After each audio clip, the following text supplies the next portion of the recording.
สวัสดีครับคลิปนี้มาพบกับ Xiaomi Smart Band 10 Pro นะครับผมก็ลังเลอยู่ว่าจะเลือกตัว Mi Band 10 ธรรมดาหรือว่าจะเลือกตัว Pro นะครับพอเทียบฟังก์ชันแล้วรู้สึกว่าต่างกันเยอะเหมือนกันนะ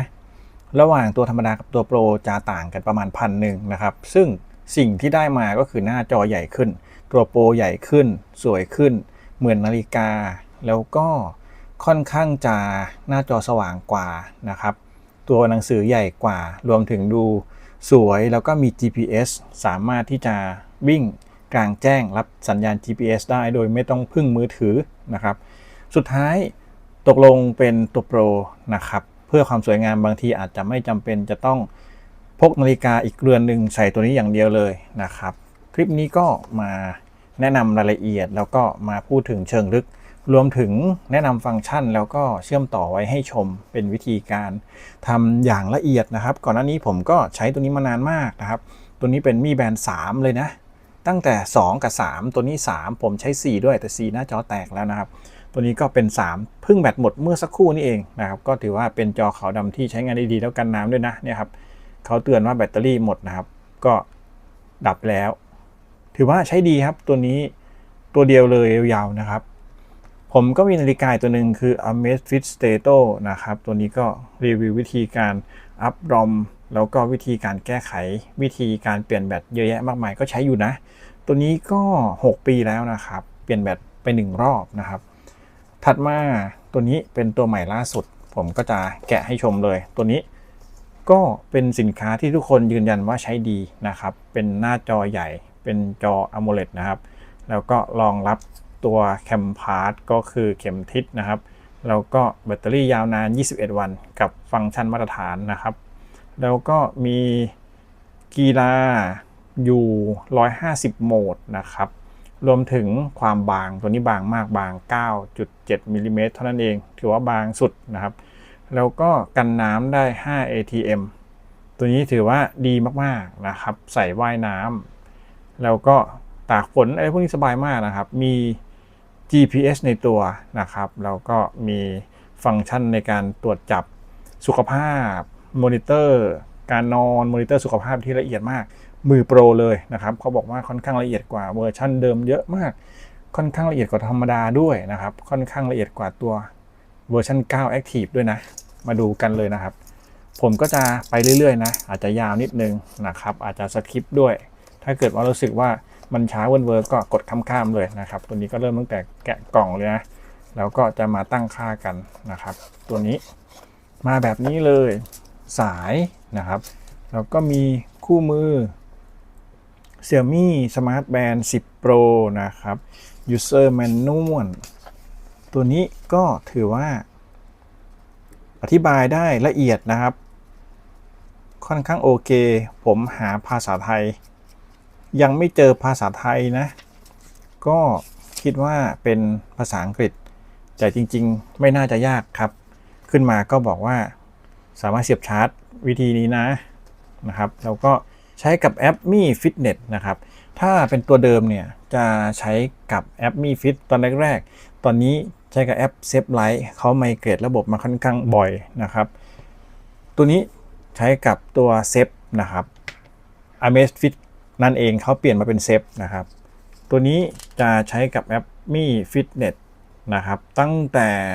เวอร์ชัน8มาละMi Band 8 Mi Band 9 Mi Band 10 จะเริ่มใช้แอป Mi Fitness แล้วนะครับสามารถสแกน QR Code แบบนี้ได้เลยยิ่งตัว Pro เนี่ยสามารถที่จะเชื่อมกับอุปกรณ์ได้2เครื่องผมจะเอามาเชื่อมกับ iPhone แล้วก็เชื่อมกับ Xiaomi Poco ของผมนะครับด้านในนอกจากมีสายแล้วก็จะมีตัวเรือนนะครับตัวเรือนมาตรงนี้เลยนะครับค่อนข้างสวยบางๆนะโอ้ดูดีเลยแล้วก็มีสายชาร์จเขาบอกว่าเป็นสายชาร์จแม่เหล็กนะครับมาแบบนี้แพ็คมาให้สายยาวประมาณ50เซนนี่คือ50เซนนะครับเป็นแม่เหล็กแปะเข้าไปชาร์จเลยนะครับชาร์จช้า5โวลต์1แอมป์ถือว่าใช้มาตรฐานกันแล้วกันพวกนาฬิกาพวกสมาร์ทแบนด์เนี่ยเขากินไฟไม่เยอะไม่แนะนำให้ชาร์จหัวชาร์จเร็วจริงๆชาร์จได้นะแต่ก็มันมีความเสี่ยงนะครับบางทีหัวชาร์จเร็ว QC 3.0 มันอาจจะเร็วเกินไปอย่างนี้ก็ไม่แนะนำ แนะนำให้ใช้หัวชาร์จช้านะครับเนี่ยเลื่อนออกมาแบบนี้เลยนะจากนั้นก็มาดูกันนะครับค่อนข้างสวยตรงเนี้ยเขาเป็นสายแบบกดนะคล้ายๆ Apple แต่ไม่เหมือนนะครับตรงนี้สามารถที่จะชาร์จแม่เหล็ก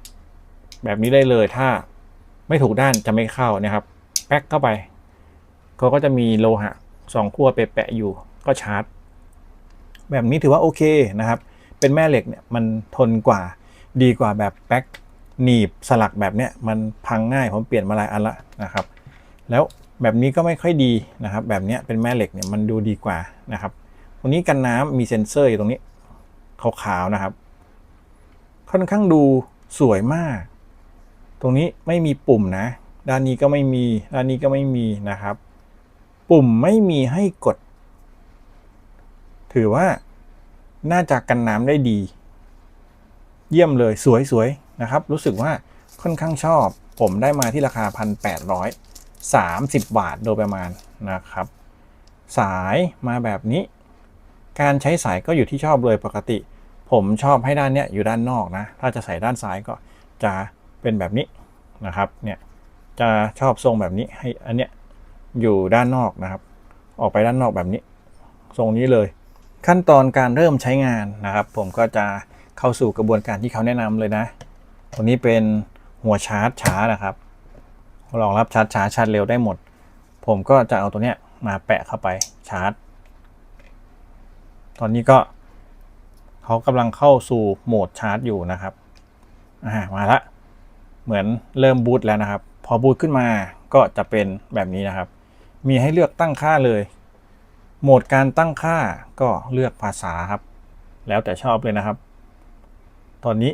ขึ้นมาเป็นแบบนี้ก็ถอยกลับไปนะครับปัดซ้ายปัดขวาเลือกภาษาอังกฤษถ้ายังไม่ถูกใจก็ไปเรื่อยๆครับเป็นภาษาไทยนะครับนี่ภาษาไทยก็ได้นะครับหรือจะปัดก็กลับไปโหมดเลือกภาษานะครับผมจะเลือกภาษาไทยตั้งแต่แรกเลยนะนี่คือวิธีการตั้งค่านะครับปุ๊บแล้วก็ดาวน์โหลดมี่ฟิตเนสบนมือถือของคุณดูง่ายดีปัดขึ้นไปเนี่ยครับแล้วก็เพื่อสแกนนะครับลักษณะการชาร์จสังเกตการชาร์จนะสายจะเข้าด้านนี้ถ้าเรามองตัวเรือนอยู่นะครับสายจะมาทางมือขวาแล้วมาแปะเข้าไปนะครับอันนี้ก็ค่อยๆใช้ไปเรื่อยๆเดี๋ยวก็ชินนะครับส่วนตรงนี้ก็จะอยู่ท่านี้ผมชอบแบบนี้ผมก็เอามาแปะเข้าไปนะครับสายเป็นระบบกดนะแบบนี้นะก็กดแป๊กเข้าไปเลยนะครับเนี่ยก็จะอยู่ทรงนี้แล้วก็ถอดออกมาอีกฝั่งหนึ่งผมชอบใส่สายตั้งแต่แรกเลยนี่นะครับถอดออกมาแบบนี้นะแล้วก็มากดเข้าไปกดแล้วก็ดันนิดนึงเนี่ยดูดีดูแข็งแรงนะครับพอตอนจะถอดคุณก็กดด้านหลังนิดนึงกดตรงนี้พอกดปุ๊บก็สามารถถอดออกมาได้ง่ายๆแล้วครับเนี่ยครับดึงมาเลยนะครับใส่ง่ายถอดง่ายแป๊กเลยได้ยินเสียงชัดเจนโอเคนะครับหลังจากนั้นก็เปิดแอปบนมือถือแอปมี่ฟิตเนสนะครับผมมีดาวน์โหลดมาแล้วตัวนี้กลมๆนี่นะครับหลังจากที่เปิดเข้ามาก็ไปดูโปรไฟล์นิดนึงว่าคุณมีโปรไฟล์เดิมอยู่ไหมนะครับโอเคโปรไฟล์เดิมอยู่นะครับแล้วก็กดเครื่องหมายบวก add device ตอนนี้ผมมีเขาเจอเลยนี่นะครับเจอเลย Xiaomi Smart Band 10 Pro เยี่ยมไม่ต้องสแกน QR Code ด้วยลองดูสิกำลังเชื่อมต่อได้เลยเหมือนมี Bluetooth Edge นะครับเขาเชื่อมกันด้วย Bluetooth อยู่แล้วเนี่ยเชื่อมเลยนะครับพอกดเข้าไปก็จับคู่ยืนยันแล้วก็อนุญาตจับคู่แล้วเหมือนตอนที่แอดมี่แบนด์3แล้วก็มีแบนด์รุ่นอื่นๆเลยนะครับทำต่อขั้นตอนถัดมานะครับเขามีให้เลือกด้วยว่าจะเลือกลักษณะหน้าตานาฬิกาเป็นแบบไหนนะครับตัวมีแบนด์10จะให้เป็นไอคอนเหมือน Apple หรือเป็นไอคอนแล้วข้อความหรือจะเป็นรายการแนว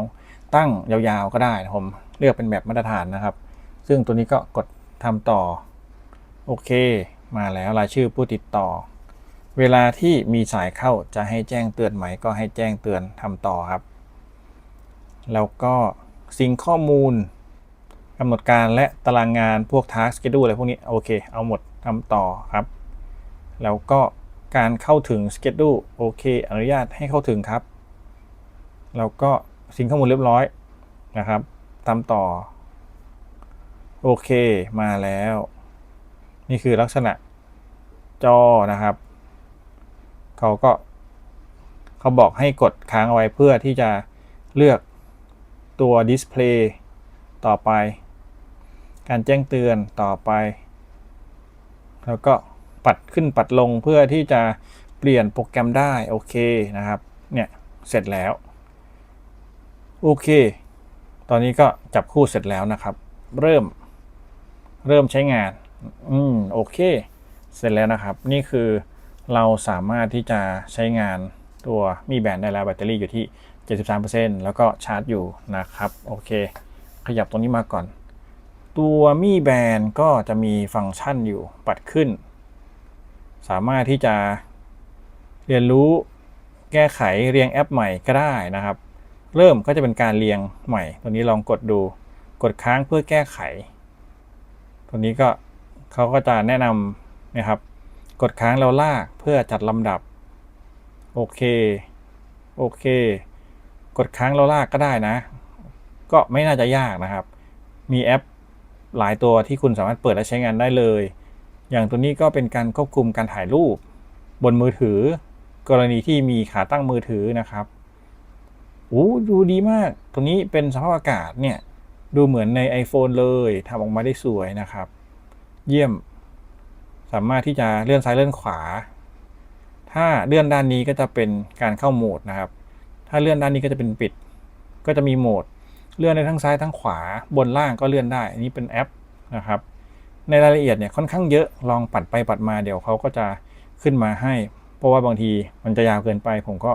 ขออนุญาตข้ามแล้วก็จะมาอธิบายให้ชมในรายละเอียดการใช้งานฟังก์ชันบางอย่างอีกทีนึงอย่างตัวนี้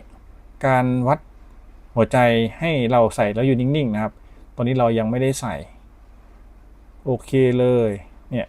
ค่อนข้างละเอียดนะครับแล้วก็ในส่วนของการตั้งค่านะครับมีระบบอัพเฟิร์มแวร์ปิดเครื่องรีบูตเชื่อมต่อโทรศัพท์อะไรพวกนี้อยู่ตรงนี้นะครับแล้วก็การแจ้งเตือนก็สามารถเปิดปิดมีการแจ้งเตือนแต่ละทีให้ปลุกหน้าจอด้วยก็ได้นะครับแจ้งปุ๊บก็มันจะทำให้เราเห็นหน้าจอแต่ก็จะเปลืองแบตนะแจ้งเตือนเมื่อสวมใส่เท่านั้นโอเคปลุกหน้าจอด้วยนะครับถือว่าผมปรับให้เป็นการแจ้งเตือนเมื่อไหร่ให้จอสว่างก็แล้วกันจริงๆมีดีเทลรายละเอียดอีกเยอะเลยนะครับเนี่ยเขาจะดับเร็วมากก็แตะ2 ครั้งนะครับหน้าจอหลักตัวนี้ลองดูสามารถที่จะเปลี่ยนจอแสดงผลแบนเปลี่ยนได้ถ้าชอบแบบไหนก็เลือกนะครับมีหลายอย่างให้เลือกสวยด้วยเหมือนนาฬิกาเลยครับแบบนี้ก็ได้หมดแล้วนะครับมีวิธีเพิ่มภายหลังนะผมชอบอันนี้แบบนี้ดูเท่ดีตัวใหญ่ๆนะครับแล้วก็มีตัวหัวใจสเต็ปอยู่ตรงนี้ผมชอบแบบนี้ก็เลือกเป็นหน้าจอหลักเอาไว้ใช้งานนะครับดูคุ้มค่าเลยการใช้งานใส่ตัวนี้ก็ถือว่าโอเคครับถอดออกแบตเตอรี่อยู่ที่ 76% นะครับนี่ก็สามารถใช้งานได้แล้วเบื้องต้นคือเท่านี้เลยนะครับเท่าที่ผมลองใส่ก็รู้สึกว่าน้ำหนักเบาดีนะครับแล้วก็หน้าจอจะเป็นแบบนี้จริงๆเราสามารถตั้งให้เขาติดต่อเวลาได้นะตอนนี้เขาประหยัดแบตอยู่นะครับผมจะตั้งให้ติดตลอดเวลาเบื้องต้นก็รู้สึกว่าเล็กลงกว่า Amazfit Stello นิดนึงแต่ก็ถือว่าโอเคครับใกล้เคียงสวยดีนะครับแต่ก็จะเล็กกว่า Apple นิดหน่อยโดยรวมชอบครับใส่สบายน้ำหนักเบามากน้ำหนักเบากว่า Amazfit เยอะเลยนะครับแต่ก็ต้องดูกันอีกทีนึงว่าฟังก์ชันแล้วก็ความสะดวกเป็นยังไงแต่ที่แน่ๆคือมันใส่แล้วน่าจะโอเคนะครับแล้วก็เบาใช้งานสะดวกหลังจากที่เพิ่มอุปกรณ์แล้วนะครับเวลาที่เราเข้ามาในแอปมีฟิตเนสก็จะมีรายละเอียดแจ้งเตือนขึ้นมาเขาจะถามว่าต้องการอัปเดตตัวลอมหรือเปล่านะครับดูรายละเอียดนิดนึงเนี่ยครับก็บอกว่า จะซิงค์ไปยังอุปกรณ์นะตอนนี้นะครับผมใส่อยู่นะผมปรับบางส่วนเรียบร้อยแล้วนะครับก็ซิงค์ไปยังอุปกรณ์เลยตอนนี้คือเขาอัปเดตรอมอยู่นะครับก็ปล่อยให้เขาอัปเดตรอมกับนาฬิกาอย่างที่เห็นตอนนี้ก็คือเขาก็จะพยายามที่จะส่งข้อมูลไปนะครับประมาณสัก 2-3 นาทีเท่านั้นเองโอเคเขาถามว่าต้องการจะเตรียมอัปเดตรับทราบนะครับโอเคก็รอสักแป๊บหนึ่งนะครับเนี่ยเขากำลังเชื่อมต่ออยู่รอตอนนี้ก็บนสมาร์ทแบนด์Xiaomiกำลังอัปเดตเฟิร์มแวร์นะครับก็ปล่อยให้เขาทำงานไปจนจบนะครับใช้เวลาแป๊บหนึ่งนะครับประมาณสัก5 นาทีกว่าๆก็อัปเดต 99% แล้วนะครับส่วนบนมือถือเขาก็จะยังไม่สามารถเชื่อมต่อได้นะรออัปเดต 100% ก่อนนะครับจากนั้นมีแบรนด์ก็จะบูตขึ้นมานะครับเป็น Xiaomi Hyper OS นะครับกลับมาแล้วแจ้งเตือนการอัปเดตนะครับอัปเดตเรียบร้อยตกลงนะครับตอนนี้ก็กดตกลงให้เรียบร้อยนะครับตกลงกลับมาเหมือนเดิมแล้วนะครับเรากลับมาในมือถือมาเช็ครายละเอียดนิดนึงตัวนี้เป็นข้อมูลของแอปตัวMi Fitness นะครับข้อมูลสุขภาพมีอัตราการเต้นหัวใจข้อมูลอื่นๆผมเพิ่งมีอุปกรณ์ตัวแรกนะก็เลยเพิ่งจะมีข้อมูลชุดนี้นะครับอุปกรณ์สามารถกดซิงค์ได้ทันทีนะครับกดซิงค์เขาก็ซิงค์ปุ๊บแบตเตอรี่ข้อมูลอื่นๆมาทันทีคุณสามารถเลือก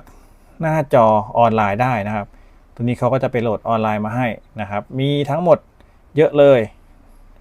สามารถเลือกได้ตามชอบเขาก็จะโหลดจากออนไลน์มาใส่ที่เครื่องนะครับมีสวยๆอีกเยอะมากก็เลือกได้เลยแอพพลายใส่ได้เลยนะครับยิ่งตัวหน้าจอตัวนี้เข้มๆเนี่ยสวยดีนะครับเมนูอื่นๆก็จะมีเรื่องของการแจ้งเตือนการโทรอะไรพวกนี้เขาก็จะขึ้นมาให้ว่าจะเลือกให้เตือนโปรแกรมอะไรบ้างนะครับลองเลือกแล้วลองทดสอบได้แล้วก็ฟิตเนสสุขภาพอัตราการเต้นหัวใจจะเปิดไหมหรือจะใช้ default ก็ได้นะครับบางทีมันกินแบตนะก็ใช้ default ก็ได้นะครับตรวจสอบอย่างต่อเนื่องอัจฉริยะเขาก็จะตรวจสอบอย่างฉลาดนะครับส่วนอื่นๆอัตราการเต้นหัวใจต่ำและสูงเนี่ยเขาปิดอยู่นะครับไม่ได้มอนิเตอร์ส่วนการนอนมอนิเตอร์ธรรมดาไม่ได้มอนิเตอร์ขั้นสูงตรวจสอบอัตราการเต้นหัวใจติดตามการนอนหลับผมเปิดมีผลต่อแบตเตอรี่ดำเนินการก่อนนะครับเราสามารถปิดทีหลังได้นะโอเคแล้วก็ออกซิเจนในเลือดติดตามตลอดทั้งวันเปิดหรือไม่เปิดอันนี้แล้วแต่นะครับมันจะกินแบตนะแล้วก็ความเครียดลองมอนิเตอร์ดูก่อนช่วงแรกๆตัวเตือนผ่อนคลายนะครับนี่นะบางทีเราทดสอบก่อนอันไหนที่ไม่ชอบก็ค่อยกลับมาปิดการทำงานก็ได้นะครับออกซิเจนในเลือดก็ลองดูแจ้งเตือนออกซิเจนในเลือดต่ำก็เปอร์เซ็นต์นะครับก็ลองเปิดไว้ก็ได้นะจะได้ทดสอบไปในตัวนะครับความเครียดเปิดแล้วการยืนเตือนให้ลุกนะครับเตือนให้ลุกก็เตือนเริ่มเตือนสิ้นสุดผมเปิดนะเปิดตั้งแต่8 โมงจนถึง23ก็คือ5 ทุ่มนะครับตกลงเอาหมดเลยแล้วก็ถัดมาสถิติแบตเตอรี่มีเรื่องแคลอรี่นะครับเหมือนเป้าหมายแคลอรี่แล้วก็จำนวนก้าว 6,000 การเคลื่อนไหวเตือนทุกๆ30 นาทีก็ใช้ default ไปก่อนแล้วกันนะครับจากนั้นการตั้งค่าการแจ้งเตือนเป้าหมายเตือนคะแนนพละกำลังอันนี้ไม่ต้องครับเดี๋ยวเราค่อยเข้ามาดูก็ได้หรือว่าจะแจ้งเตือนก็ได้นะเดี๋ยวค่อยปิดนะครับความคืบหน้า7 วันความคืบหน้ารายวันอันนี้ไม่เอาดีกว่าปิดนะครับไม่ต้องแจ้งเตือนเราดูเองได้ก็มีการตั้งค่าอยู่ประมาณนี้นะครับอันนี้คือการตั้งค่าเพิ่มเติมนะ ส่วนความปลอดภัยพินไม่ต้องครับถัดมาเป็นเรื่องแอปตอนนี้เรื่องการปลุกยังไม่ได้ตั้งนะครับแล้วก็ซิงค์กำหนดการ7วันแล้วก็เรื่องงานเรื่องความจำให้เตือนอากาศก็ default ไปนะครับไม่เป็นไรเรื่องของนาฬิกาโลกไม่ได้เพิ่มนะครับเราสนใจแค่ประเทศไทยเราก็พอแล้วนะครับการตั้งค่าระบบเรียงแอปปรับตรงนี้ได้แล้วแต่ชอบเลยเข้าโครงหน้าตาก็ปรับตรงนี้ได้การสั่นก็ปรับได้นะครับเรียกเข้าเป็นสั่นแบบไหนเผื่อจะให้เสียงการสั่นแล้วลักษณะการสั่นต่างกันนะครับค้นหาอุปกรณ์ลองค้นเขาก็จะสั่นเนี่ยครับสั่นบนแขนเราก็โอเครับรู้นะครับหยุดอันนี้คือการทดสอบการสั่นนะครับเสร็จแล้วการตั้งค่าระบบจากนั้นความปลอดภัยพินไม่ต้องครับการตั้งค่าเพิ่มเติมเวอร์ชันโอเคตัวนี้เป็นเวอร์ชันล่าสุดแล้วนะครับแล้วก็การตั้งค่าการอัปเดตก็มีการเตือนอัปเดตอัตโนมัตินะครับโอเคก็ถือว่าผ่านเสร็จแล้วนะครับแล้วก็เกี่ยวกับอุปกรณ์อันนี้เป็น Mac Android จากนั้นก็เชื่อมต่อโทรศัพท์ใหม่อันนี้ไม่ต้องครับไม่รีเซ็ตนะครับโอเคย้อนกลับไม่ยกเลิกการจับคู่ด้วยนะอันนี้ก็ยังใช้งานอยู่นะครับเพื่อทดสอบอีกทีหนึ่งผมก็จะเข้ามาตั้งค่าค้นหาอุปกรณ์อยากรู้ว่ายังเชื่อมต่อกันอยู่ไหมค้นหานี่นะครับปกตินะยังเชื่อมต่อกันได้นะครับก็ทำงานปกติตอนนี้ก็เรียบร้อยครับการตั้งค่าใช้งานมีแบนด์ในส่วนของตัวแอปมีฟิตเนสด้วยแล้วก็ตัวมีแบนด์ด้วยมีเท่านี้ลองเล่นเพิ่มนะครับทดสอบให้ทุกฟังก์ชันส่วนเรื่องการใช้งานแอปนะครับก็สามารถใช้งานแอปเพิ่มเติมได้ปัดขึ้นแล้วก็มีการออกกำลังกายนี่นะครับหลายอย่างเลยลองทดสอบแอปดูปัดลงจะเป็นการกลับมาหน้าจอหลักนะครับปัดไปทางขวาจะเห็นปุ่มออปชันให้เลือกให้ใช้งานปัดไปทางซ้ายก็จะเห็นการวัดอัตราการเต้นหัวใจและอื่นๆนะครับปัดขึ้นก็จะมีส่วนของเวลาเขาก็จะวนไปแบบนี้ปัดขึ้นปัดลงปัดซ้ายปัดขวานะครับก็ประมาณนี้อย่างผมมีเครื่อง elliptical ที่บ้านนะครับเป็นเครื่องเดินวงรีนะผมก็จะเข้าสู่โหมดการวิ่งสีเหลืองนะครับจากนั้นก็ลงมาด้านล่างเขามีลู่วิ่งแต่ว่าของผมเป็นเครื่องเดินวงรีนะก็กดเพิ่มนะครับแล้วก็เข้ามาที่ฝึกเขาจะมีรายการย่อยอยู่ตรงนี้นะครับก็เข้ามาที่ฝึกแล้วก็มาเรื่อยๆครับเนี่ยเครื่องเดินวงรีนะครับจะเป็น elliptical เพิ่มเข้ามาจากนั้นก็เข้ามาดูว่าเขาเพิ่มตรงไหนนะครับเนี่ยเครื่องเดินวงรีนะครับแล้วก็กด go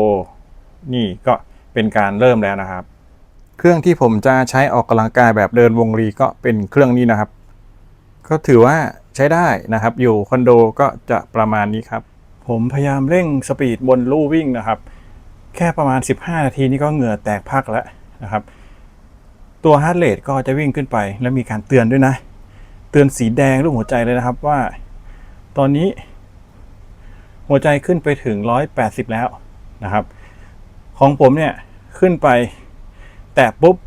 ก็จะลดลงมาแป๊บเดียวนะครับซึ่งของผมเนี่ยมีการเตือนตั้งแต่177นะครับแล้วก็มีการเบิร์นแคลอรี่ไปชุดหนึ่งเนี่ยบรรลุเป้าหมายแล้วรับทราบนะครับแค่ไม่ถึง20นาทีเท่านั้นเอง138ตอนนี้คือฮาร์ทเรทลดลงนะครับก็แม่นยำดีใช้ได้เลยสามารถเล่นเพลงได้ควบคุมเพลงได้นะครับแล้วก็เสร็จแล้วสิ้นสุดกดค้างนะครับโอเคเนี่ยครับถือว่าออกกำลังกายรอบนี้เกือบ20นาทีนะครับก็นี่เลยขึ้นไปถึง180นะครับแล้วก็ประมาณ104ต่ำสุดการออกกำลังกาย VO2 max 11นาทียาวๆเลยนะครับโอ้เหนื่อยก็ถือว่าแม่นยำดีครับเครื่องนี้ใช้งานได้ดีกว่ามีแบนด์3ผมเยอะเลยเยี่ยมเลยครับรู้สึกว่าค่อนข้างโอเคนะครับคุ้มค่าชอบอย่างหนึ่งคือผมเลือกไม่ผิดที่ผมเลือกตัว มีแบนด์10 Pro นะครับเนื่องจากว่ามี GPS ในตัวว่ายน้ำเนี่ยไม่ต้องรอการซิงค์มือถือเขานับระยะเขานับสเต็ปเขาวัดสโตรกให้เราด้วยนะครับถือว่าค่อนข้างดีเยี่ยมเลยนะครับรุ่นโปรใส่ว่ายน้ำก็ดีครับถึงจะดูเรือนใหญ่แต่ก็ไม่ขวางอะไรนะครับอย่างที่เห็นผมว่ายน้ำครบ1 กิโลก็ถือว่าเยี่ยมครับใช้ได้ดีนะครับวัดสโตรกได้ด้วยแล้วก็วัดอัตราการเต้นหัวใจในน้ำแบบนี้ก็ยังได้เลยนะครับหลังจากหยุดออกกำลังกายแล้วมาซิงก์กับมือถือครับเปิดแอปมีฟิตเนสนะครับเขาก็จะพยายามซิงก์ปล่อยให้เขาซิงก์สักครู่เนี่ยถือว่าเยี่ยมเลยแคลอรี่ผมถึงแล้วนะจำนวนก้าวก็เกินครึ่งแล้วนะครับตัวสีส้มนะแล้วก็การเคลื่อนที่อันนี้ก็ถือว่าไปได้ไกลแล้วนะครับการเคลื่อนที่เนี่ยรู้สึกว่า44 นาทีเหมือนเต็มขีดแล้วนะครับเหมือนน็อกรอบไปแล้วก็ถือว่าโอเคการนอน5 ชั่วโมง 23 นาทีวันนี้ถือว่านอนค่อนข้างเยอะกว่าทุกวันนะครับแล้วก็อย่างอื่นอัตราการเต้นหัวใจมีพุ่งขึ้นไปบ้างตอนออกกำลังกายนะครับประมาณเนี่ย180นะนี่คือขึ้นสูงมากนะครับเนี่ย180อยู่ตรงนี้นะครับแล้วก็ความเครียดของผมไม่ค่อยมีตัวนี้ผ่อนคลายมีความเครียดเล็กน้อยนะครับถ้าความเครียดรุนแรงนี่เขาจะสีส้มสีแดงนะครับตัวนี้สีส้มเข้มนะแต่ของผมไม่ค่อยมีไม่ค่อยเครียดนะครับอันนี้ก็เอาไว้วัดได้ค่อนข้างดีเลย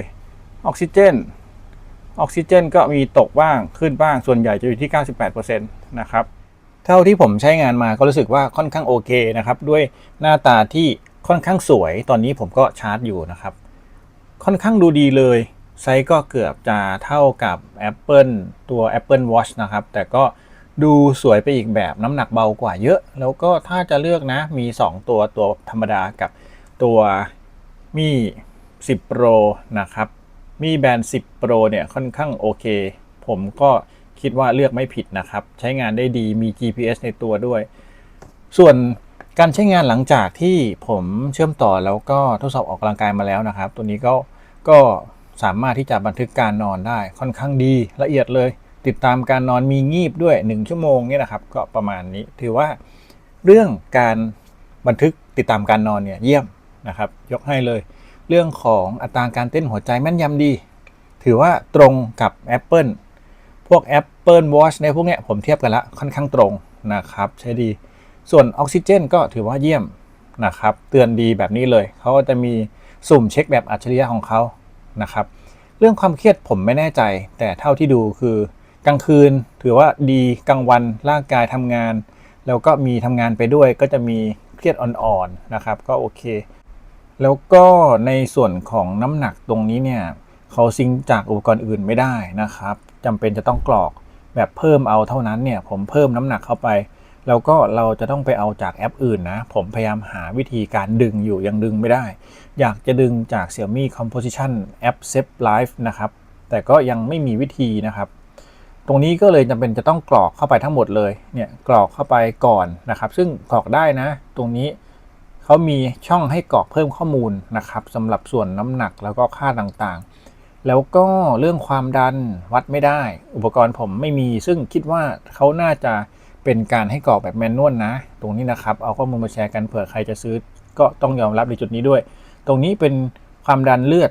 สูงตัวต่ำแล้วก็จำนวนชีพจรนะครับค่า pulse นั่นเองนะครับตรงนี้ก็กรอกเข้าไป2 รอบแล้วนะครับส่วนน้ำตาลคุณก็ต้องมีเครื่องวัดน้ำตาลต่างหากแล้วมากรอกข้อมูลเข้าไปตัวนี้เป็นการสรุปรวมของการออกกำลังกายนะครับถ้าไม่ติดตรงที่กรอกเองเนี่ยผมว่ามันเพอร์เฟกต์มากตัวโปรสามารถที่จะใส่ว่ายน้ำได้บันทึก GPS บันทึกสโตรกบันทึกข้อมูลต่างๆได้เลยนะครับผมรู้สึกว่าค่อนข้างชอบผมมีเดินวงรีตรงนี้ก็เขาจะมีจับฮาร์ทเรทมีเตือนของเราด้วยค่อนข้างเยอะนะครับแล้วก็อื่นๆด้วยนะรวมถึงข้อมูลในเรื่องของการออกกำลังกายเนี่ยผมมีว่ายน้ำ1 กิโลนะครับ 1,000 เมตรเขาก็บันทึกอัตราการเต้นหัวใจโดยเฉลี่ยนะครับข้อมูลทั้งหมดเลยเนี่ยอัตราสโตรกนี่เลยนะครับเฉลี่ยก็เขาก็บอกระยะด้วยนะครับค่อนข้างดูดีมืออาชีพแต่ก็จะมีบางค่าที่ยังไม่โผล่ในนี้ไม่แน่ใจว่าต้องรอเป็นช่วงเวลาหรือเปล่านะครับอย่างตรงนี้จริงๆเขามีเตือน VO2 max ของผมด้วยนะเขายังไม่ขึ้นนะครับ ซึ่งโดยส่วนใหญ่โดยรวมแล้วถือว่าโอเคในส่วนที่เขาทำได้ถือว่าเยี่ยมนะครับแชร์ข้อมูลกันได้ด้วยผมสามารถที่จะเข้าดูแอปสุขภาพของตัว Apple iOS ได้เขาก็จะมีข้อมูลจาก Xiaomi 10 Pro มาโผล่ในนี้ด้วยนะครับก็เป็นการแชร์ข้อมูลกันถือว่าทำงานได้ดีเยี่ยมครับโดยรวมถือว่าคุ้มจ่ายเพิ่ม 1,000 แต่ก็จริงๆแล้วถ้าคุณจ่ายแค่900 กว่าบาทได้ตัวธรรมดาก็ถือว่าดีแล้วนะครับแต่ผมแค่รู้สึกว่ามันหน้าจอเล็กก็เลยขยับมาเป็นตัวโปรตัวนี้สวยดีเนี่ยครับหน้าจอที่เป็นดิสเพลย์มาตรฐานสวยแล้วนะครับก็จะมีตรงนี้ใช้งานง่ายตามที่ผมแนะนำไปก่อนหน้านี้นะครับถือว่าเยี่ยมเลย